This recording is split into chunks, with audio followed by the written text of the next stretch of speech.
ఊర్ధ్వలోకంలో వైకుంఠం ఉంటుందో లేదో తెలియదు కానీ భూలోకంలో మాత్రం హిందువులందరికీ తిరుమల క్షేత్రమే వైకుంఠం. అక్కడికి వెళ్తే మళ్ళీ వెనక్కి రావడానికి కూడా భక్తులు ఇష్టపడరు. కలియుగ దైవం వెంకటేశ్వరుడు నడియాడిన అలాంటి అద్భుతమైన పుణ్యక్షేత్రంలో వాతావరణం కూడా ఎంతో ఆహ్లాదంగా ఉంటుంది. అందుకే అక్కడికి వెళ్లే భక్తుల సంఖ్య నానాటికి పెరుగుతుందే తప్ప తగ్గే ఛాన్సే లేదు. అలాంటి కలియుగ పుణ్యక్షేత్రం ఉగ్రవాదుల హిట్ లిస్ట్లో ఎప్పటినుంచో ఉంది. తిరుమల టార్గెట్గా ఇప్పటికే పలు రెక్కీలు చేసి ఉంటారన్న ఆందోళనలు కూడా ఉన్నాయి. అటు ప్రభుత్వం కూడా తిరుపతి క్షేత్రాన్ని సేఫ్గా ఉంచేందుకు టాప్ ప్రయారిటీ ఇస్తోంది. అయినప్పటికీ ఉగ్రవాదులు తిరుమలలో ఎలాగైనా సరే ఎంటర్ అవ్వాలని శతవిధాలా ప్రయత్నాలు చేస్తున్నారు.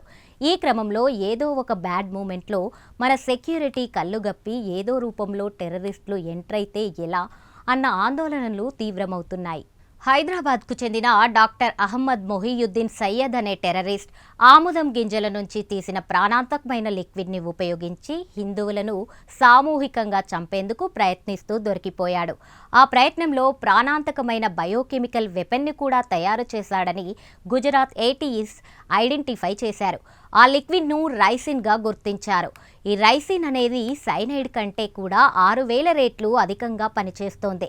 ఈ రైసిన్ను లిక్విడ్ ఫామ్లోనే గాక వాయు రూపంలోకి మార్చి జనసామాన్యంగా ఉండే జాతరలు, భారీ ఆలయాల దగ్గర గుమికూడే ప్రజల మీదికి వదలాలని కుట్ర చేశాడు.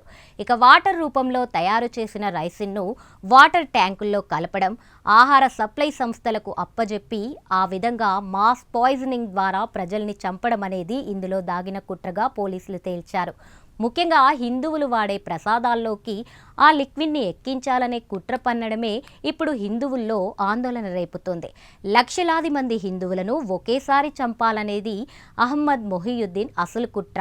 ఆ విధంగా అతను తిరుపతి లడ్డూను టార్గెట్ చేసి ఉంటాడన్న అనుమానాలు ఇప్పుడు తీవ్రమవుతున్నాయి. ఐసిస్తో లింక్ అయి ఉన్న ఈ హైదరాబాద్ డాక్టర్ కుట్ర గనక సక్సెస్ అయి ఉంటే రైసిన్ అనే విషయం తిరుపతి లడ్డు ప్రసాదంలోకి ఏ విధంగానైనా వెళ్ళి ఉంటే దేశవ్యాప్తంగా కనీసం 80 లక్షల మంది కొన్ని గంటల తేడాతో ప్రాణాలు కోల్పోయి ఉండేవారన్న వార్తలు సర్వత్రా వినిపిస్తున్నాయి.